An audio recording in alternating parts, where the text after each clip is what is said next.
Olá pessoal, eu sou a Thaisa Cavalcante e esse é o nosso terceiro vídeo da série Explicando a Reforma Tributária. Se você ainda não viu os nossos vídeos anteriores, vai lá no canal para assistir, que é muito importante, porque um assunto vai chamando o outro e aí você vai poder ter um entendimento completo das coisas que estão sendo modificadas, alteradas e pretendidas nessa reforma. O tema de hoje ele é super importante, ele é bases da arrecadação. E o que são bases da arrecadação? Bem, em todos os sistemas tributários, aqui no Brasil e pelo mundo, algumas bases são sempre utilizadas para a instituição de tributos, quais sejam renda, patrimônio, consumo e até mesmo folha de salários.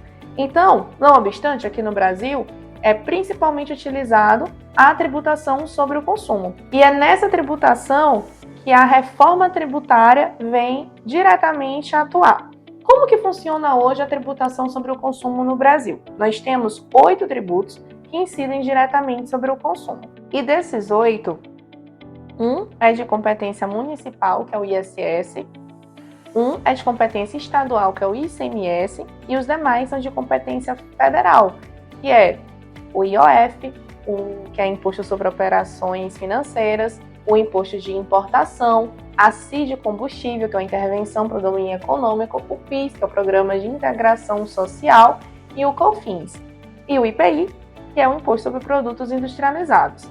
Com a unificação, você pretende pegar dos federais 3 e transformar em CBS, PIS, IPI e COFINS, e o ISS e o ICMS transformar num imposto de organização conjunta dos estados e dos municípios. Mas você vai continuar tendo os outros tributos, que serão adicionados ao quê? Aos tributos existentes sobre a renda, o patrimônio e a folha de salários. Quais são os tributos, então, no Brasil incidentes sobre a renda, por exemplo? A gente tem o imposto de renda, que aqui no Brasil se subdivide em 3, que é o imposto de renda retido na fonte, o imposto de renda pessoa física, o imposto de renda pessoa jurídica, e ainda temos a contribuição sobre o lucro líquido, todos de competência da União. E sobre o patrimônio, nós temos o ITBI e o IPTU, que são de competência municipal, Imposto Predial Territorial Urbano e Imposto sobre Transmissão de Bens Imóveis. Quanto ao Estado, no que tange aos tributos que incidem sobre o patrimônio e propriedade, nós temos o ITCMD, que é o Imposto sobre Transmissão, Causa, Mortes e Doação, que é o imposto que incide numa doação ou numa herança, e o IPVA, que é o Imposto sobre a propriedade de veículos automotores, de competência estadual. E de competência federal, temos o ITR, que é o Imposto Territorial Rural. Inclusive, quanto ao ITR, tem um adendo importante para ser feito, que é a possibilidade da transferência da capacidade ativa tributária. É quando a União, por meio de convênio que ela faz com o município, pode inclusive transferir ao município a possibilidade de fiscalizar o ITR e assim receber 100% do produto da arrecadação. Ufa, é muito imposto, no Brasil, muito tipo de tributo.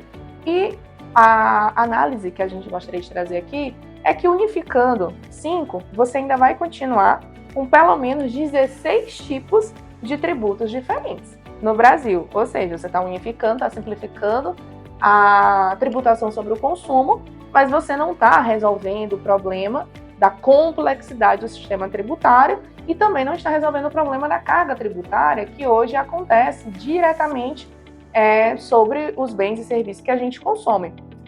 Já ia esquecendo, e ainda tem o sobre a folha de salários, que são os conhecidos por todo trabalhador, todos de competência federal, que no caso é o FGTS, salário educação, a contribuição do Sistema S, que é a contribuição sindicais e econômicas, além da contribuição de empregados para a Previdência Social. Obviamente que no que tange a essas contribuições federais, tem um caráter meritório, porque são eles que financiam o sistema de previdência. Mas é importante saber que eles continuam incidindo sobre o preço de tudo que a gente consome, porque, logicamente, a empresa ela pega toda essa carga tributária para poder precificar quanto que vai ser o seu produto ou quanto que vai ser o seu serviço. Dito isso, a gente entendendo as bases da arrecadação, em que base que a reforma está situada, qual é a análise crítica que pode ser feita. Quando a gente fala de um sistema tributário eficiente, justo, que pretenda resolver desigualdades sociais, é muito importante a gente falar de alguns princípios do direito tributário, que é o princípio da capacidade contributiva, que está relacionado com o princípio da progressividade. O que quer dizer isso, capacidade contributiva? Nada mais é do que falar que quem ganha mais tem que pagar mais, né? E, inclusive, podendo ter taxação progressiva. Enquanto mais a pessoa vai ganhando, mais ela vai pagando. Isso não acontece quando você está falando de tributação de consumo. Por quê? Porque por mais que no texto de reforma tenha sido incluído que os produtos da cesta básica terão isenção, por mais que ainda não tenham dito o que de fato será esses produtos da cesta básica, quando um produto tem isenção, todo mundo paga o mesmo preço pelo produto. Então não se leva em consideração as características do sujeito passivo. Não importa se a pessoa ganha 1.000 ou 10.000 reais, ela está pagando o mesmo preço por aquele produto. A diferença é que aquele produto na renda dela tem um peso maior ou um peso menor, dependendo da renda que essa pessoa tenha mensal. Então, na tributação sobre o consumo, você não tem como dizer quem paga mais, quem ganha mais, paga mais. Isso é feito quando a gente fala de tributação de renda. Então, hoje no Brasil, como a nossa principal base de arrecadação é a tributação do consumo, os princípios da capacidade contributiva e o princípio da progressividade, eles já são desrespeitados. Não é que eles vão ser desrespeitados com a reforma, eles já são desrespeitados porque nós temos uma tributação completamente focada sobre o consumo. A gente pode entender assim, e agora a reforma está vindo para agir na tributação sobre o consumo. E é um pouco incompreensível pensar numa reforma haja diretamente na tributação do consumo que não pretenda diminuir essa tributação, diminuir a carga tributária.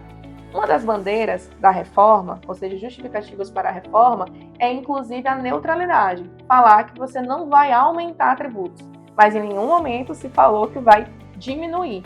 E realmente não tem como diminuir. Por quê? Porque para você fazer uma reforma tributária que pretendesse diminuir a carga tributária, era necessário que, antes de mais nada, se fizesse uma reforma administrativa para poder avaliar o custo do Estado. Tanto o custo que o Estado tem nos serviços que ele presta, nos serviços públicos, tanto o custo do próprio funcionalismo público completo do Estado.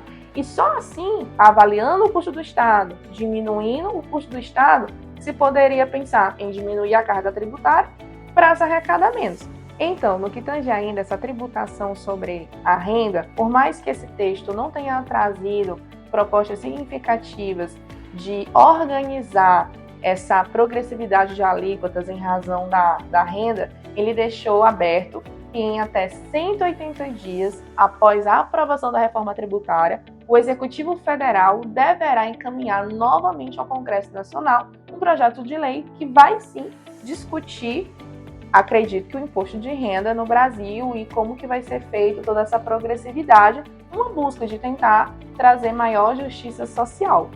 Espero que tenha ficado claro para vocês o que é as bases de arrecadação, que tenha ficado claro também que essa reforma está agindo diretamente sobre o consumo, e aí você pode tirar suas próprias conclusões se as alterações trazidas e pretendidas estão atendendo os anseios da sociedade. Muito obrigada e a gente se encontra no próximo vídeo.